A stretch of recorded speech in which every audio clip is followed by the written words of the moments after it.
नमस्कार, very good morning, सुप्रभात। बहुत स्वागत है आपका। आपके साथ हूं मैं दीपा बाफिला। आप देख रहे हैं स्पेशल रिपोर्ट। सबसे पहले बात सबसे बड़ी राहत वाली खबर की। करीब 400 घंटे बाद पहाड़ की कैद से 41 जिंदगियां आजाद हो गई हैं। रेस्क्यू ऑपरेशन में जुटे वीरों ने वो कर दिखा दिया जो असंभव सा लग रहा था। अमेरिकी मशीन जो 4 दिनों में नहीं कर पाई, उसे देसी जुगाड़ से 21 घंटे में ही कर दिखाया गया। सुरंग से निकले सभी 41 मजदूर सेहतमंद हैं, एकदम ठीक हैं। प्रधानमंत्री मोदी ने रेस्क्यू ऑपरेशन की पूरी जानकारी हासिल की है। 17 दिन के बाद आई खुशखबरी से पूरे देश में जश्न का माहौल है। लेकिन ये रेस्क्यू ऑपरेशन आसान नहीं था। हम आपको दिखाते हैं कि कैसे 41 श्रमवीर आजाद हुए।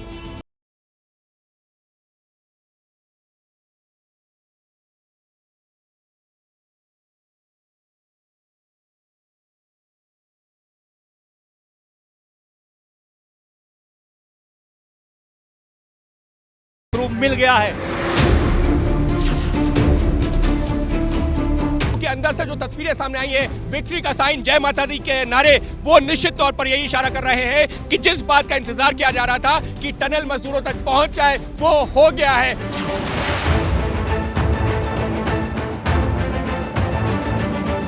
ब्रेक थ्रू मिल चुका है, टनल खुल चुकी है।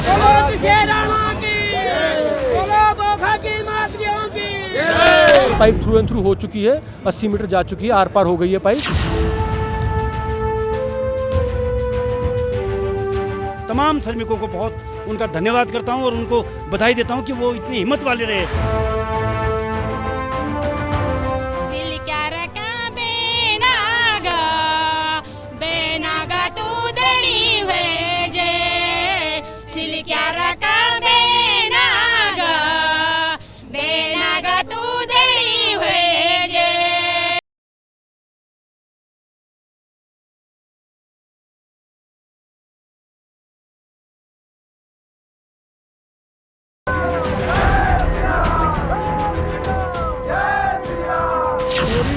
एक मजदूर जो झारखंड का रहने वाला है, उसको टनल से बाहर निकाला गया है। सबसे पहला मजदूर है जो इस टनल से बाहर निकल के आया। ये पहली कामयाबी है जिसका 17 दिन से इंतजार किया जा रहा था। अभी पहला बंदा आया बाहर। पहले बंदे आ गए हैं, उनकी तबीयत कैसी है? बिल्कुल ठीक है, सब सेफली एक एक करके बाहर आ रहे हैं। कोई दिक्कत नहीं है, बिल्कुल इजीली, अब कोई भी प्रॉब्लम नहीं है। जय भारत माता की जय। मुस्कान जिंदाबाद जिंदाबाद जिंदाबाद।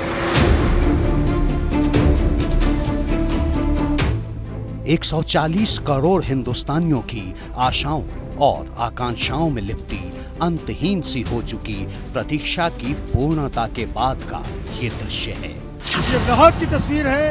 ये वो तस्वीरें हैं जिनका इंतजार लंबे समय से किया जा रहा था। 17 दिन से फंसे हुए वो श्रमिक हैं जिनके जीवटता की तारीफ की जानी चाहिए कि 17 दिन तक इन्होंने अपना धैर्य नहीं खोया।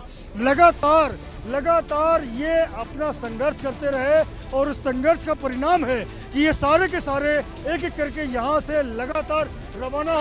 इतना खुश है सर कि आपको क्या बताएं। हम सारे मजदूर निकल गए, सबकी खुशी हमको है, सबकी। बहुत बड़ा रेस्क्यू ऑपरेशन था, सफलता मिली है। आज मेरे लिए होली, दिवाली, ईद सब है। महामिशन की कामयाबी के बाद की ये तस्वीर है। दृढ़ विश्वास के विजय का ये पर्याय है। इस तस्वीर को देखिए। इसमें 17 रोज से पहाड़ की गोद में कैद 41 श्रमवीरों के धैर्य और साहस की सफलता परिलक्षित हो रही है। ऑपरेशन जिंदगी में जुटे तमाम लोगों के संकल्प की सिद्धि दिख रही है। जो मजदूरों का रेस्क्यू ऑपरेशन सफल हुआ है, उसके बाद में यहाँ लड्डू बांटने का सिलसिला शुरू हुआ है। बहुत प्रसन्न की बात है कि हमारे जो 41 जो मजदूर हमारे अंदर फंसे थे, दिवाली के दिनों अंदर फंसे थे, और उसके बाद जो आज सकुशल बाहर निकले हैं, तो इससे बड़ी खुशी मैं नहीं समझता हूँ कि कोई होगी। ये नारे लग रहे हैं, मैं दिखाता हूँ। मोदी है तो मुमकिन है, मोदी है तो मुमकिन है। 2 हफ्ते तक बेहिसाब मशक्कत के बाद जब 41 मजदूर सुरक्षित बाहर आ चुके हैं, तब भी ये सवाल लोगों के जहन में उठ रहे हैं कि मजदूरों को निकालने में 17 दिन क्यों लग गए? विदेशी मशीन और एक्सपर्ट्स क्यों फेल होते रहे? ऑपरेशन में बार बार रुकावटों की वजह क्या थी? तो जान लीजिए कि पहाड़ का सीना चीरकर पाताल में पहुंचने वाला ये मिशन देखने में जितना आसान लग रहा है, ये उतना ही मुश्किल था। चट्टानों के बीच फंसे मजदूरों को बाहर निकालने में पग पग पर बेहिसाब रिस्क था। थोड़ी सी लापरवाही जिंदगी पर भारी पड़ सकती थी। मुश्किल तो है सर, लेकिन इस समय पे मुश्किल नहीं था। अच्छा, आपको लगता है मेहनत रंग लाई है? बिल्कुल बिल्कुल सर, ये तो आप भी देख सकते हैं कितना रंग लाई है और कितना फीका है। सब स्ट्रांग है, बढ़िया। हाँ, मजे बिल्कुल सब फिट। अच्छा, उन लोगों ने धन्यवाद किया आप लोगों को? और गले मिल लेते यार, होता हमसे। यही वजह है कि थोड़ी सी भी गलती के बगैर मिशन को अंजाम तक पहुंचाना था। उत्तरकाशी में जहां पर ये पहाड़ टूटा, जहां पर सुरंग में कई सारे मजदूर फंसे हुए थे, ये जगह प्राकृतिक आपदा के लिहाज से बेहद रिस्की है। 1991 में यहाँ पर एक भूकंप आया जो कि 6.8 तीव्रता वाला था। इसमें 750 से ज्यादा लोगों की जान चली गई थी। ये सुरंग पहाड़ की तलहटी में बन रही है। चारों तरफ पहाड़ है और उसे चीरकर पाताल में रास्ता तैयार किया जा रहा था। बड़ी बात यह है कि यहाँ की मिट्टी एक जैसी नहीं है। कहीं मिट्टी बेहद नरम है तो कहीं बेहद सख्त। यही वजह है कि बेहद बारीकी से मलबे को हटाना पड़ रहा था। थोड़ी सी हड़बड़ी और बड़ी चुनौती खड़ी कर सकती थी। यही वजह है कि मजदूरों को निकालने में भारतीय सेना, एनडीएमए, मद्रास सैपर्स, भारतीय वायुसेना, Uttarakhand police, NDRF, SDRF, ITBP के अलावा विदेशी मशीन और विदेशी एक्सपर्ट्स को लगाया गया। 17 संस्थाएं श्रमवीरों को बचाने में जुटी हुई थी। इस पर देहरादून से लेकर दिल्ली तक सबकी नजर थी। ऑपरेशन जिंदगी पर खुद प्रधानमंत्री नरेंद्र मोदी की नजर थी। मुख्यमंत्री पुष्कर धामी बार बार ग्राउंड जीरो का दौरा कर रहे थे। केंद्रीय मंत्री वीके सिंह को केंद्र सरकार ने क्लोज मॉनिटरिंग के लिए भेजा था। केंद्रीय मंत्री नितिन गडकरी ग्राउंड जीरो पर पहुंचे थे। प्रधानमंत्री कार्यालय के उप सचिव मंगेश घिल्डियाल मॉनिटर कर रहे थे। पीएमओ के पूर्व सलाहकार भास्कर खुलबे इसे देख रहे थे। एनडीएमए के सदस्य रिटायर्ड लेफ्टिनेंट जनरल सैयद अता हसनैन की भी नजर थी। सभी एजेंसियों ने विशेष रूप से पीएमओ के मार्गदर्शन में भारत सरकार की सब एजेंसीज, उत्तराखंड सरकार और वहां की स्थानिक जनता और सब लोगों ने रात दिन मेहनत की, परिश्रम किए, अलग अलग पर्यायों पर काम किया और उसके बाद ये सफलता मिली है। सुरंग में फंसे मजदूरों को निकालने के लिए हाई लेवल ऑपरेशन चलाया जा रहा था। तब भी कामयाबी कोसों दूर थी, क्योंकि पीछे लंबा पहाड़ था, आगे चट्टानी मलबों की ढेर थी, ऊपर पत्थरों की बेहिसाब मोटी परत थी और बीच में 41 मजदूर जिंदगी के सबसे कठिन समय से साक्षात्कार कर रहे थे। तमाम जोखिम को पार कर उन मजदूरों को बाहर निकालना था जो दिवाली के दिन अचानक ही मुसीबत की सुरंग में फंस गए थे। 12 नवंबर को सुबह करीबन 5:30 बजे सिलक्यारा डंडलगांव टनल का एक बड़ा हिस्सा भरभरा कर धंस गया और मलबा 60 मीटर तक फैल गया, जिसके बाद टनल से बाहर निकलने का रास्ता पूरी तरह से ब्लॉक हो गया। जब देश दिवाली मना रहा था तब 41 मजदूरों की जिंदगी 400 घंटों के अंधेरे में कैद हो चुकी थी। उत्तरकाशी और देहरादून से लेकर दिल्ली तक खून की घंटी घनघना रही थी और इन मजदूरों को कैसे निकाला जाए इसका रास्ता खोजा जा रहा था।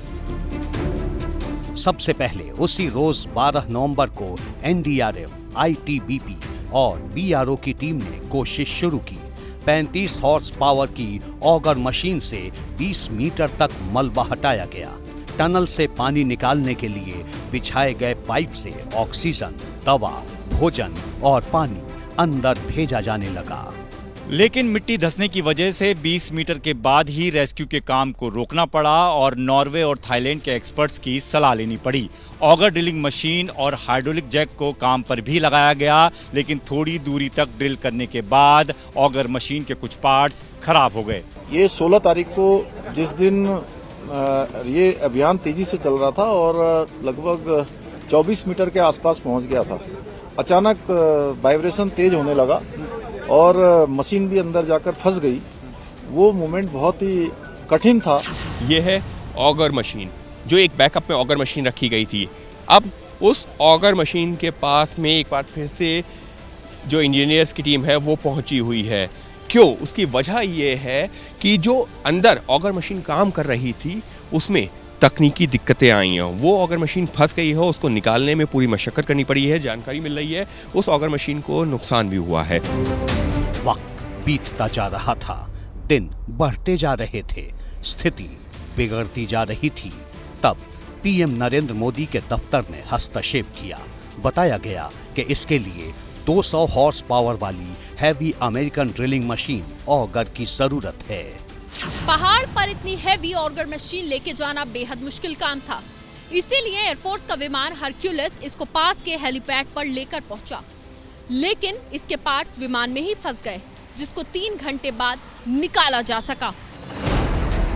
अमेरिकन मशीन का इंस्टॉलेशन हुआ, मुसीबतों के चट्टानों को तोड़ने का काम शुरू हुआ, लेकिन रास्ते में खड़े पत्थर मुसीबत बनते रहे। पीएमओ के सलाहकार भास्कर खुलबे और डिप्टी सेक्रेटरी मंगेश घिल्डियाल उत्तरकाशी पहुंचे।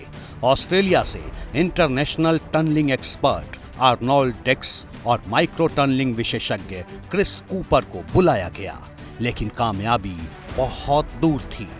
पहाड़ों के बीच में मुसीबतें बेहिसाब थीं।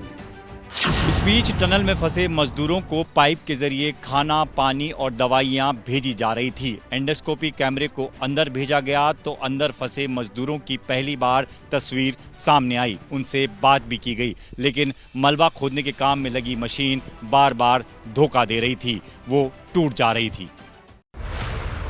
हर रोज नई चुनौती, नई चट्टानी दीवार खड़ी कर रही थी। दीवार की एक तरफ 41 मजदूरों का धैर्य था, हौसला था, बेसब्री थी। दूसरी तरफ दुआएं थी, बेहिसाब मेहनत थी, टेक्नोलॉजी थी, मगर सब छोटा पड़ता जा रहा था। जितना मलबा हटाते उतना फिर गिर जाता था। ड्रिलिंग में बड़े पत्थर बार बार आ जा रहे थे, बार बार ऑगर मशीन के पार्ट्स टूट रहे थे। ड्रिलिंग के दौरान सुरंग में एक बड़ी दरार आनी शुरू हो गई थी। जब जब उम्मीद की रोशनी दिखनी शुरू होती थी, तब अचानक नाउम्मीदी के पत्थर रास्ते रोककर खड़े हो जाते थे। आखिर में 10 मीटर की खुदाई बच गई थी, जिससे आगे ऑगर मशीन भी फेल हो गई थी। मलबे में ऑगर मशीन के पार्ट्स फंसे हुए थे। स्टील के पाइप और टनल में डाले जा रहे पाइप के मुड़े हुए हिस्से को बाहर निकाल लिया गया। ऑगर मशीन को भी नुकसान हुआ था, उसे भी ठीक कर लिया गया। 25 नवंबर को international tunnelling expert Arnold Dix ने साफ कर दिया कि ऑगर मशीन खराब होने के बाद अब कोई दूसरी मशीन नहीं बुलाई जाएगी और मजदूरों को बाहर निकालने के लिए दूसरे विकल्पों पर विचार किया जाएगा।